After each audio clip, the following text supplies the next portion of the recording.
भरतपुर गांव के बाजार में रमेश और मदन नाम के दो दोस्तों की आमने सामने फलों की दुकान थी।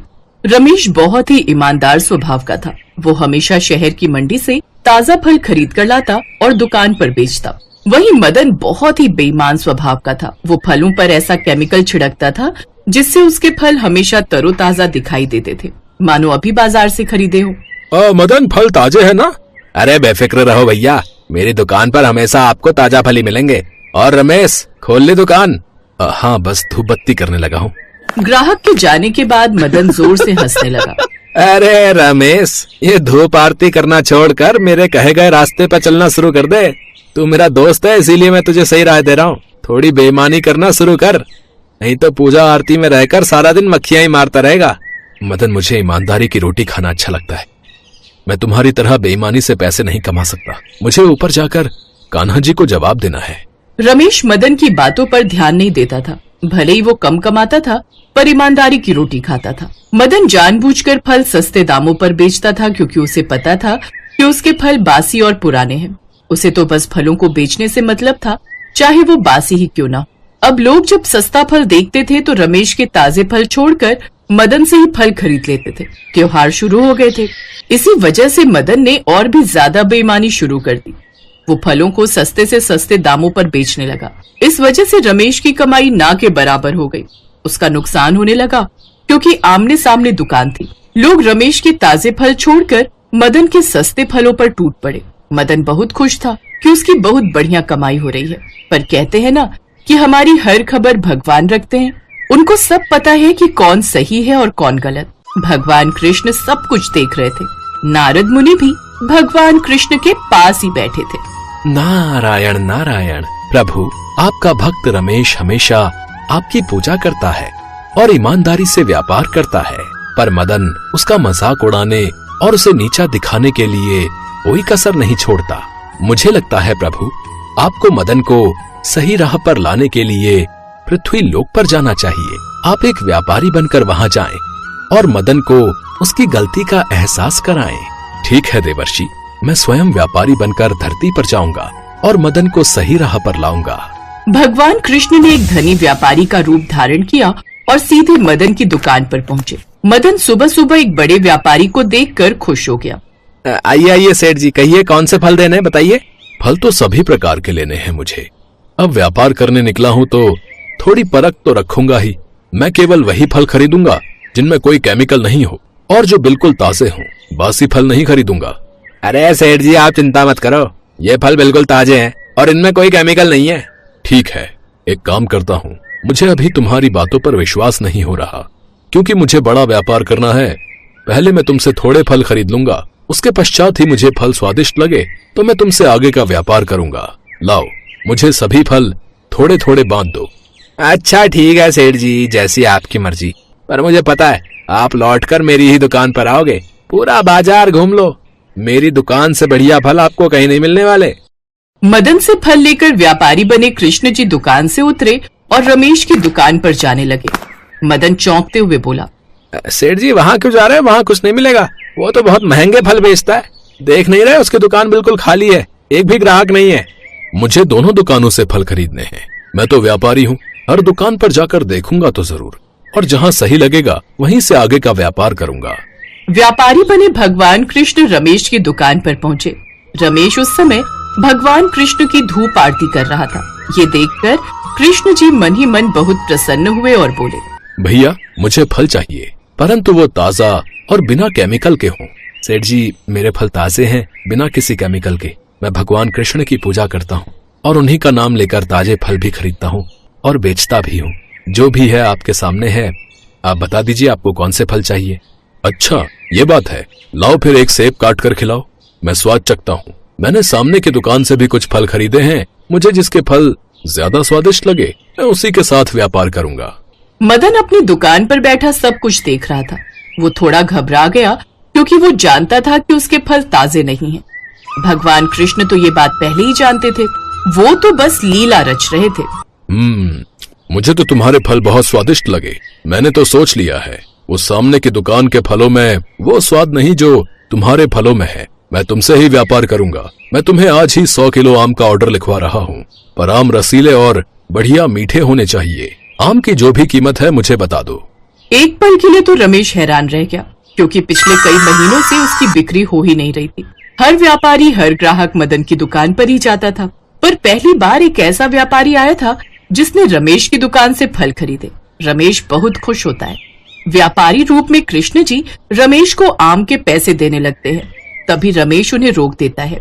सेठ जी, अभी मेरी दुकान पर इतने आम नहीं है। मैं शहर की मंडी से बढ़िया रसीले आम खरीद कर लाऊंगा। आप मुझे थोड़ा एडवांस दे दो, बाकी के पूरे पैसे आप मुझे तभी दे देना। अरे नहीं नहीं भाई, तुम भी तो अपने पास से खरीद कर लाओगे। मैंने बाद में भी पैसे देने हैं, और अभी भी पूरे ही ले लो। ठीक है सेठ जी, मैं परसों तक आपको आम दे दूंगा, आप परसों ले लेना। मैं कल सुबह ही मंडी चला जाऊंगा और बढ़िया ताजे फल खरीद के लाऊंगा। ये तो बहुत अच्छी बात रही। ठीक है, तो फिर मैं परसों आता हूँ। अगर व्यापार अच्छा हुआ तो मैं तुमसे आगे भी फल खरीदता रहूंगा। व्यापारी बने भगवान कृष्ण ने रमेश को बड़ा ऑर्डर दिया। इससे रमेश की खुशी का ठिकाना नहीं था, पर मदन की ईर्ष्या बढ़ गई। वह सोचने लगा कि रमेश की दुकान पर तो एक भी फल कोई खरीदने नहीं आता था। अब रमेश को इतना बड़ा ऑर्डर मिल गया है। इतना बड़ा व्यापारी हाथ से चला गया, मैं ऐसा नहीं होने दूंगा। मैं रमेश का कारोबार नहीं बढ़ने दूंगा। मैं इस व्यापारी को छीन लूंगा। मुझे आज रात ही रमेश की दुकान में घुसकर सारे आम खराब करने होंगे, ताकि उसका नुकसान हो और व्यापारी एडवांस के पैसे भी वापस मांग ले और उससे आगे का व्यापार भी ना करे। मदन ने ऐसा ही किया। उसने रात में रमेश की दुकान में घुसकर सारे आम खराब कर दिए। अब वो बहुत खुश हो रहा था, पर भगवान तो सब कुछ जानते थे। रमेश बहुत दुखी था। व्यापारी के रूप में एक बार फिर से भगवान उसके पास आए और बोले, रमेश, इन सब में तुम्हारा कोई दोष नहीं। मैं तुमसे अभी भी व्यापार करूंगा। ये लो, ये उन आमों के पैसे जो खराब हुए हैं, और बाकी के ये और पैसे रखो। मेरे लिए और आम खरीद कर ले आना। मैं कल जरूर आऊंगा। आपका बहुत बहुत धन्यवाद सेठ जी, आप तो मेरे लिए साक्षात भगवान के रूप में आए हो। मैं तो बहुत हिम्मत हार रहा था कि आपको क्या जवाब दूंगा। सेठ जी, इतने समय से मेरी दुकान पर कोई कमाई नहीं हो रही थी, और आपने मेरी सारी परेशानियां दूर कर दी। बहुत बहुत धन्यवाद सेठ जी। भगवान श्री कृष्ण ने रमेश को सारे आमों के पैसे दिए और वहाँ से चले गए। पता नहीं कैसे कैसे मूर्ख व्यापारी आ जाते हैं बाजार में। देखो तो, सारे पैसे पकड़ा कर चला गया। आज रात को फिर से आम खराब कर दूंगा। इसका व्यापार तो मैं चलने ही नहीं दूंगा। अब की बार तो ये मूर्ख व्यापारी भी अपने पैसे वापस मांग लेगा। मदन आधी रात को रमेश की दुकान का ताला तोड़कर सारे आम खराब करने के लिए पहुंचा। व्यापारी रूप में भगवान श्री कृष्ण वहाँ उसका इंतजार कर रहे थे। उन्हें देखकर मदन घबरा गया और वहाँ से भागने लगा। भगवान कृष्ण ने उसे पकड़ लिया। मदन उनसे क्षमा मांगने लगा। मैं जानता था ये सब तुम ही कर रहे हो, इसीलिए मैं तुम्हारा ही इंतजार कर रहा था। कहो तो पुलिस को पकड़वा दूं। बोलो फिर, सारी उम्र जेल में सजा काटना। मैं जानता हूँ कि तुम केमिकल छिड़क कर फल बेचते हो। मैं सारी बात पुलिस को बता दूंगा। तुमने ही रमेश की दुकान तोड़कर सारे आम खराब किए हैं। बोलो तो बता दूं। नहीं नहीं सेठ जी मुझे माफ कर दो। मैं अब कुछ ऐसा नहीं करूंगा। मैं अपनी गलतियों को सुधारूंगा। मैं वादा करता हूँ कि आगे से ईमानदारी से व्यापार करूंगा। सेठ जी मुझे माफ कर दो। ठीक है, अगर मुझे जरा सा भी पता चला कि तुमने फिर से बेईमानी की है या फिर कोई भी धोखाधड़ी से व्यापार किया है, तो मैं तुरंत तुम्हारी खबर कर दूंगा। मैं तुम पर नजर रखूंगा। जाओ, अब यहाँ से चले जाओ और ईमानदारी से काम करो। हाँ, मैं आपसे वादा करता हूँ, अब मैं ऐसी भूल कभी नहीं करूंगा। मदन डर गया था कि उसकी चोरी पकड़ी गई है, इसलिए उसने अपनी भूल को सुधारना ही ठीक समझा। भगवान कृष्ण ने व्यापारी बनकर रमेश की बिक्री को बढ़ाया, साथ ही मदन को भी सबक सिखाया और ईमानदारी पर चलने का सही मार्ग भी दिखाया। भगवान कृष्ण ने अपने भक्त रमेश के जीवन में आई सभी परेशानियों को दूर कर दिया। इस कहानी से हमें यही सीख मिलती है कि हमें सदैव ईमानदारी के मार्ग पर चलना चाहिए, तभी भगवान भी हमारा साथ देते हैं। एक गांव में चंदन प्रकाश नाम के एक पंडित जी रहते थे। वो भगवान शिव के परम भक्त थे। चंदन प्रकाश रोज सुबह ब्रह्म मुहूर्त में उठकर भगवान शिव का पूजन आरती किया करते थे। जो कुछ भी दान दक्षिणा में आता, उसी से पंडित जी अपना गुजारा करते थे। पंडित जी के पास भले ही खुद के लिए इतना नहीं था, फिर भी वो स्वभाव के बहुत दयालु थे। जब भी कोई जरूरतमंद मिल जाता, वो अपनी क्षमता के अनुसार उसकी सेवा जरूर करते थे। ओम नमः शिवाय। ये लो माई, ये कुछ फल और अनाज रखो, ये तुम्हारे काम आएगा। अब तो ठीक है ना? हाँ हाँ पंडित जी, ये तो बहुत है। भगवान आपको हर खुशी दे। पंडित जी के इस दानी स्वभाव से उनकी पत्नी उनसे कभी कभी गुस्सा हो जाती थी। सुनो जी, मंदिर में दान दक्षिणा में आए सामान को तुम यूं ही औरों में बांट देते हो, और घर में कितनी तंगी है ये भी तो सोचा करो। ओम नमः शिवाय। कोई बात नहीं सरला, हमसे ज्यादा उन गरीब अम्मा को उस सामान की जरूरत थी। और फिर भगवान शिव के होते कभी मत सोचना कि हमें जीवन में कोई परेशानी आएगी। भगवान भोलेनाथ तो सारे दुखों को हरने वाले हैं। यदि हमारे जीवन में दुख आएगा तो वो क्षण भर में हर लेंगे। एक समय ऐसा आया जब मंदिर में दान दक्षिणा कम आने लगी, जिससे पंडित जी को आर्थिक तंगी का सामना करना पड़ा। घर की मूल आवश्यकताओं की पूर्ति नहीं होने के कारण वे दुखी रहने लगे।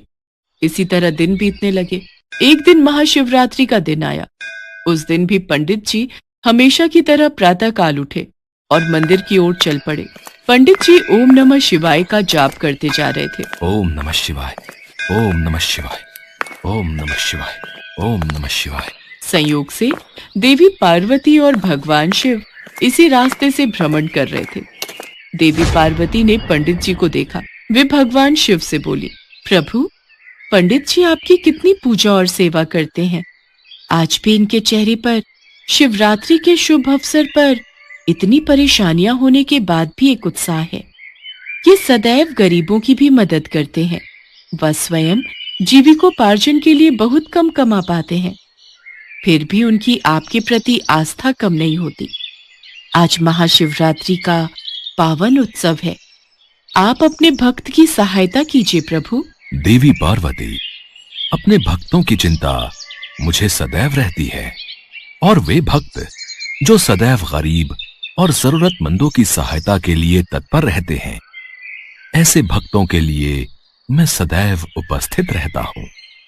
आप निश्चिंत रहिए। आज पंडित जी मेरे शिवलिंग पर जितने बेलपत्र भी चढ़ाएंगे, वही बेलपत्र आज रात्रि में पंडित जी को धनवान बना देंगे। यह बातचीत करके पार्वती जी और शिव जी तो चल दिए, किंतु उसी समय उस राह से एक व्यापारी गुजर रहा था। उसने शिव पार्वती का ये वार्तालाप सुन लिया। अगर चढ़ाए हुए बेलपत्र से वो पंडित धनवान हो सकता है, तो फिर मैं क्यों नहीं हो सकता। मैं आज ही उससे जाकर मंदिर में चढ़ाए हुए सारे बेलपत्र खरीद लूंगा। यही सोच वो लालची व्यापारी पंडित जी के घर पहुंच गया और बोला, पंडित जी, आपने अब तक जितने भी बेलपत्र शिव पूजन में चढ़ाए हैं, वो सब मुझे दे दीजिए। बदले में मैं आपको 100 स्वर्ण मुद्राएं दूंगा। सरला, ये सेठ जी मुझसे क्या मांग रहे हैं? ये बेलपत्र तो मैंने शिव जी की पूजा अर्चना में चढ़ाए हैं। सुनो जी, हमें धन की जरूरत है, और क्या पता इन सेठ जी को उनके बेलपत्रों की हमसे ज्यादा आवश्यकता हो, इसलिए आप दे दो। इसके पश्चात पंडित जी ने सारे बेलपत्र बोरे में भरकर व्यापारी को दे दिए। व्यापारी बोरा लेकर मंदिर पहुंचा और शिवलिंग पर चढ़ाकर देखने लगा। हे शिव, अब जल्दी से वो कृपा मुझ पर कर दो जो आप पंडित पर करने वाले थे। देखो, मैं सारे बेलपत्र ले आया हूँ। हो सकता है भगवान शिव थोड़ी देर में मुझ पर कृपा करें। यहीं बैठकर प्रतीक्षा करता हूँ। प्रतीक्षा करते करते सेठ जी को आधी रात हो गई।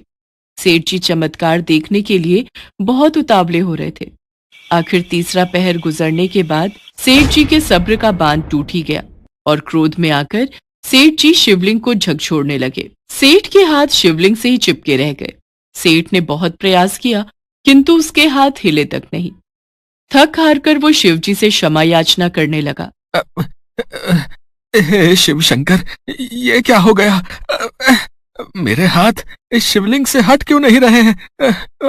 तभी शिवलिंग में से आवाज आई, लोभी सेठ, जिस पंडित से तुमने ये बेलपत्र खरीदे हैं, उसे तुम 1000 स्वर्ण मुद्राएं दोगे। यदि तुम इसे स्वीकार करते हो, तभी तुम्हारे हाथ इस शिवलिंग से अलग होंगे।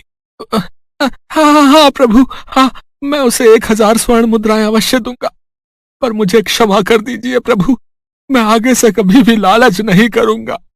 सदैव निष्काम निस्वार्थ भावना से दूसरों की मदद करूंगा।